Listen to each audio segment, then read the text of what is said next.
এবার দিকে দিকে কিন্তু সিপিআইএম লাল ঝান্ডার পতাকা কিন্তু দাপিয়ে কিন্তু সেই শক্তি মজবুত হচ্ছে বঙ্গ থেকে ত্রিপুরা, একেবারে আসাম থেকে বাংলা বলাই যেতে পারে কার্যত। তবে আপনারা জানিয়ে রাখি আপনাদেরকে, পঞ্চায়েত ভোটের আগে বা লোকসভা ভোটের আগেই বাংলাতে কিন্তু লাল ঝান্ডার যে জয়ের একটা গতি, বেশ 4 দিন আগে বার নির্বাচনে সিপিআইএম প্রার্থী বিপুল ভোটে জয়যুক্ত হয়েছিল, আপনারা নিশ্চিন্তে জানতে পারছিলেন।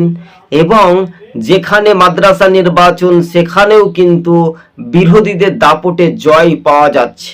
আর এই রাজ্য রাজনীতিতেই ঘরের ছেলে ঘরেই ফিরছে। সিপিআইএম পার্টিতে যোগদানের যে একটা কর্মসূচি, যে একটা হেলিকা আমরা দেখতে পাচ্ছি, তৃণমূল বিজেপিতে তারা গিয়েছিল, ভুলবশত কারণে ফের আবার কিন্তু ফিরে আসছে। যদি তৃণমূল ক্ষমতায় ছিল 15 বছর, মানুষকে ভয় দেখিয়ে সন্ত্রাস দমন করে বিরোধীদেরকে ধমক দিত, মিথ্যা মামলা দিত, আর সেই পথেই রাজ্য রাজনীতিতেই বিজেপির বিরুদ্ধে লড়াই করতে চলেছে এবার বামেরা।